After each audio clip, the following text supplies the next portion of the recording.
Right, Dick, where are we heading off to here? I just want to show you this incinerator that's being built very, very close to St Denis. Blimey. Terrible, isn't it? Humongous. So, I'm guessing, as a proud Cornishman from this part of Cornwall, you weren't too keen on that. No, I'm proud to say that I fought that for over a decade. Yeah. And when it went to the public inquiry, I actually produced a 33,000 word document arguing why it was inappropriate. And yet it still got rubber stamped, and it's happening because of a coalition minister who decided in London it's going to happen. And you know, that and what's happening in Cornwall, I mean, they're just destroying Cornwall with bad planning.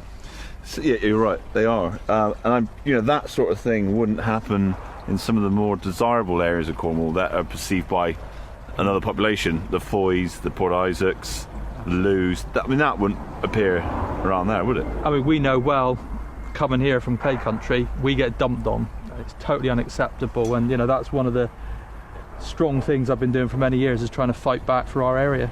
So if you got in power in mid-Cornwall, Snorstal, Newquay and surrounding, what would you do about things like this and other bigger developments? Well, I mean, you go to Newquay, you go to Bodmin, you go down west, you know, the amount of housing growth that's happening, and it's not happening because people need houses as such, it's happening because it's about profit more than anything else, because they're not delivering enough affordable housing. No. Whole thing's out of control. It's being dictated to by Westminster politicians.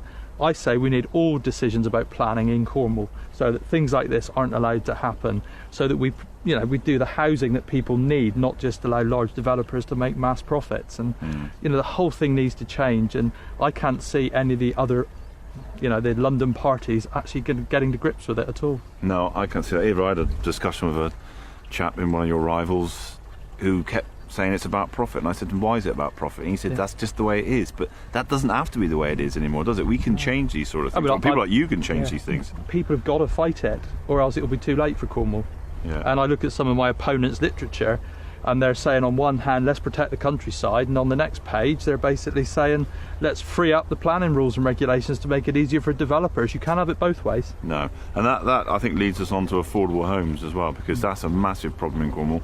How many affordable homes there actually are, and what actually is affordable to Cornwall, because we know Cornwall's one of the poorest regions in Europe, with humongous house prices, and we're kind of struggling to buy local people to buy their local homes. You know, the housing market is totally dysfunctional. You know, the Thatcher sold off all the council houses. This present lot, they've took investment away from affordable housing. They've made it more expensive. So I've actually been in the position of trying to help people in my village who were refused affordable housing because they couldn't afford it.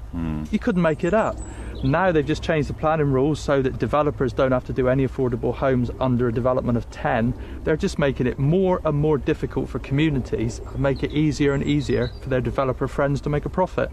And that's got to change, and hopefully people will get behind organisations like Mebyon Kernow that are actually saying, let's make the decisions locally and we can put Cornwall right, because it's not happening from London. No.